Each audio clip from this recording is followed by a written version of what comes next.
So I had this bike built from scratch, pretty much from the ground up, by a manufacturer in China, the same manufacturer that builds the aerial rider bikes. So everything's pretty much brand new about this bike. The frame, the battery is custom for this bike. Even the motor, I think, was custom, a custom request from QS Motors. Before we get too far into the specs and stuff like that, let's talk about why I had this thing built. So about a couple years ago, I bought a Surron, and like everyone, I got the upgrade bug. I wanted a 72 volt. I wanted to go 70 miles an hour. I powder coated the wheels, just did a bunch of stuff, spent about 10 grand on the thing. And it was a badass little bike, but 10 grand is pretty ridiculous. You can get a really nice motorcycle for $10,000. So I was thinking to myself, there's got to be a better way. A lot of these components that we're buying are really expensive. They're high quality, like chai batteries and stuff like that. They're high quality parts, but they're expensive and it adds up. And so I was thinking if we can get a manufacturer to build a bike exactly how the way people normally upgrade their Surrons, probably save a lot of money if it's coming out of the factory like that. A lot of people have had that idea. I don't think there's a bike like this out there. The specs are going to blow your mind. So basically I went on Alibaba. I found the manufacturer just by searching 72 volt bike. So you can see there's a bunch of them that come up. Here's the one I started with. I asked them if I can do 72 volts. I wanted a 50 or 60 amp hour battery. And after talking to them for a while and negotiating, I have an LLC. I have a store, an online shop where I sell bikes and scooters and stuff like that.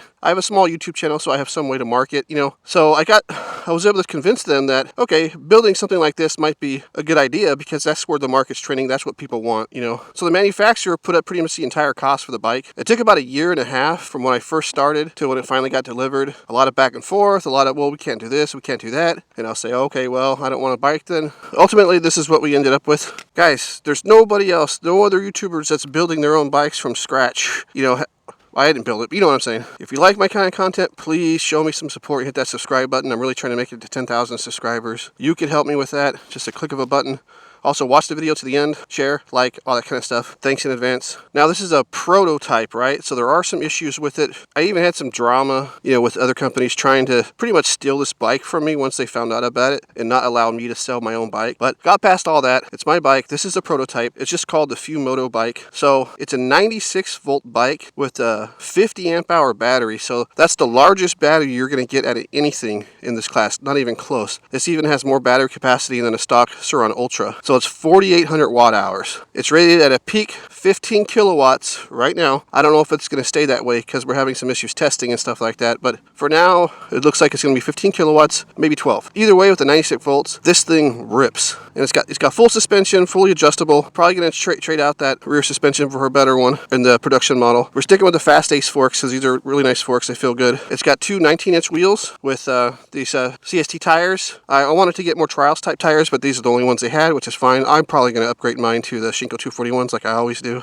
But you can put whatever tires you want on it. It has 220 millimeter rotors with 4-piston hydraulic disc brakes. The motor is a QS motor, 6,000 nominal, 15 peak, maybe 12, not sure yet. Either way, it rips. The battery has Samsung cells, so high-end cells. The dash is very basic. You got your eco mode and your sport mode. Eco mode is another area we're having some issues with. Let me show you what issues we're having with the tuning. All right, so you got two modes here. You got eco and sport. So let's just start in eco mode. Gotta be careful. Eco mode on this thing is like eco. It's fucking slow. It's slow as hell. So that needs to be retuned too, because eco's, I understand it's eco, but it's way too slow. Weird. The tuning on that was really weird. It kind of surged there for a second. It went up to 5 kilowatts and then went back down. All right, but it looks like 28 miles an hour is where eco goes, where eco tops out. So basically, kind of the speed limit for electric bikes in most places. Although this thing is not street legal. But the problem with this thing, it fucking rips. But it'll keep pushing, and then it gets to a certain right there, and it just cuts out. So the power just cut out right there, and now the throttle doesn't work. It seems like it only does that when I'm full throttle, and oh, now it works that I stopped. So usually I have to come to a complete stop, and then it'll be in park, and I have to press the brake to get out of park, and it'll let me go again. Or the screen just shuts off, and I have to turn the key off and turn it back on for it to go. But it won't let me go full throttle above 70 kilometers an hour. But if I modulate my power, you can see right here it has the kilowatts that I'm drawing. So if I keep that under 9.5 or under 10, it doesn't cut out and it'll keep pulling. I got up to 60 miles an hour the other day. It should hit about 70, but yeah, I'm trying to figure out why that is. Let me know if you guys have any ideas. Because you would think that if it's an issue with the battery not being able to draw that much power, it should cut out right off the line, because when I gun it, I'm hitting like 11 kilowatts. 11 point something kilowatts, almost 12, and it doesn't cut out. It only cuts out when I get over like 70 kilometers an hour and I'm full throttle, so I don't understand it. Has something to do with the combination of motor RPM and kilowatts or something. Right, so really quick, let's go for a ride with Reese from Moments with Reese YouTube channel and get his perspective on the thing, so you're not just relying on me, the owner of it. Yeah, it's pretty sweet, huh? I absolutely love it, dude. It's just... It rips. Oh, imagine that with the 58.2 sprocket on it. Oh my gosh. I think I'm gonna leave it like that. Doesn't need any more power than that. No, dude, no way. I was just saying, this is more power than the Ultra, right? Is it? It feels like it. It rips, I know that. Or maybe because it feels more nimble. So it's just like... It feels like my surron that I had, the 15 kilowatt surron. But this is running way less than 15 kilowatts. It's only pushing like 10 when you really gun it. Oh, man. 10, 11.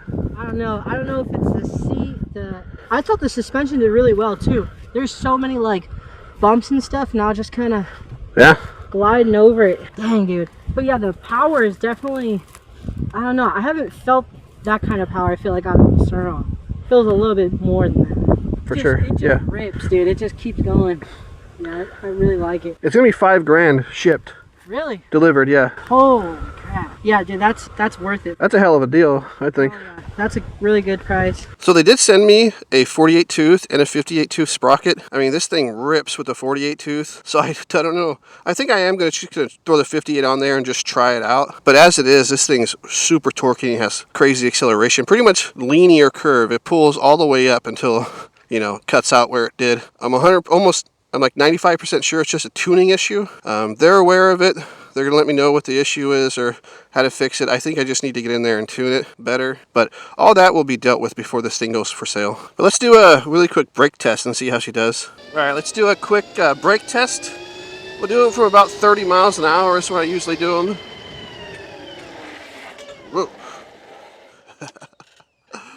Yeah, so I slid out a lot there, but probably looking about, I don't know, 20 feet from when I hit the brakes. I slid on this little wet patch over here a little bit. Back end kind of came out, but the brakes are solid. They're nice 4-piston, you know, hydraulic brakes.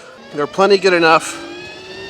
Yeah, so the brakes work really good. These tires aren't really made for street roading, so it just slid. But yeah, the brakes as they are feel great. This is a budget bike, right? I'm trying to pack as much performance and quality and upgrades into this thing without breaking the bank. Like I told Reese, $5K, that's delivered to your door, right? Now these are going to be sold in batches, so we have batch 1, batch 2, batch 3, and they're going to be shipped from the manufacturer directly to you in each batch. Now there's going to be a waiting process, probably about 2 or 3 months from the time you order it to the time you receive it, but for that friggin' price with that size battery, there's nothing else in the market like it. Another thing that kind of is a little wonky is this thing. This chain hits this and makes a noise sometimes, so that's kind of annoying. They need a bigger chain guard. I mentioned that to them and they're going to change that to a bigger one. Also, this battery case is metal and they just painted it black, and it just started. I've got electrical tape covering up the imperfections on the paint job and where it stripped off, but I'm requesting that they just make these black. Don't paint them black, just use black containers and you don't have that issue anymore. So it weighs about 160 pounds, 170 pounds, which is actually pretty light for a 96 volt 50 amp hour battery and that big of a motor. So it feels light, it feels nimble, it doesn't feel heavy at all. And it doesn't feel big either. It feels about the size of a surron. But with that weight, let's go just run it up a hill really quick and see how she does. All right, this hill is where I usually do my hill climbing test. You know, it's a pretty good angle. It's about 40 feet, I would say, high. So it's a good test. I start from a standstill. I'm in sport mode, and then let's just go. Whoa, shit. It's hard not to wheelie this thing going uphill like this. Oh yeah, just flew up. That was like a quarter throttle, like nothing. Yeah, this thing is torquey as hell. One of the things I haven't mentioned yet is it's direct drive, so there's no gearbox or belt or anything like that. The motor's connected to there's a front sprocket that goes to the rear sprocket, so it's a very simplified system. You don't have to worry about changing oil, changing belts, or anything like that. Also, what I like about this too is it could be a putt-putt if you wanted to. The throttle response is so nice, it's so linear and controllable, you know? You don't have to worry about just like whiskey throttling or anything like that. And you saw a Reese on it, but let's just rip around really quick off-road here and just see how it feels. So it actually feels pretty good off-road. You know, standing up, the ergonomics feel pretty decent. The front suspension feels really good. It needs a different rear shock. I'm going to ask them to change their rear shock. I think it's a little light. Well, for me anyways, it's 450 pounds, and I think it's the way it's angled. It needs to be a little bit longer, and it needs a heavier spring. But besides that, like, it feels great off-road. It's extremely nimble. It frickin' rips. When you want the power, it's there. It is very linear. It doesn't just jerk you off the bike. I mean, it comes on, it gives you exactly what you want off-road. The stock pegs it comes with, you know, they're not perfect, but they are wider than what you see on other bikes. These are pretty much what's going to come with the bike. I'm pretty sure the aftermarket surron pegs will fit, so that's something you can do yourself if you wanted to. They actually feel good enough to me. I'm just going to leave those stock, probably. I might throw the surron pegs on there. I'm definitely going to put the Shinko 241s on the tires. So it comes with 3-inch riser bars, as you can see. There's a light with a switch, so you can turn your light on and off. You know, it's just your basic, you know, e-bike light, but it's cool that it comes with a switch. The display shows, it's probably gonna be hard for you to see here, but it has the kilowatts you're drawing, has how fast you're going, the state of charge right now is 62.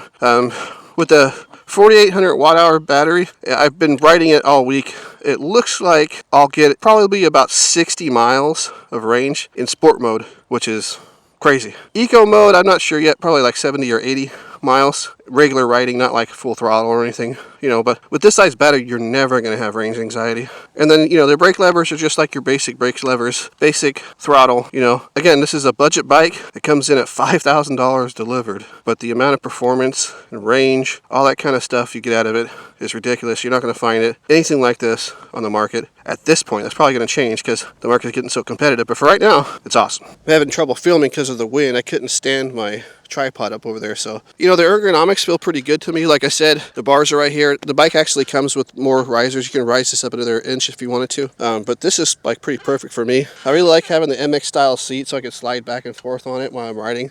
A lot of the bikes just come with these half seats like the Surron. This comes with a full MX style seat. Front forks, the Fast 8 forks are perfect for me. Like I said, I'm going to change out this rear shock in the production model. You know, much more videos to come. I'm going to keep you guys updated how it goes with the tuning and all that stuff. Once I get another shock I'm going to use, I'll put it on there testing. I'm going to throw that 58.2 sprocket on there. We'll do range test. This thing will be tested thoroughly. Let me know what you guys think in the comments. What do you think I can improve? You see any concerns just from watching the video? Let me know. I want to hear your feedback because this is the prototype. Now's the time to hear that kind of stuff. Yeah, I think that's going to do it for this one, guys. Thanks for watching. I appreciate all you guys that have subscribed, and I'll see you in the next one.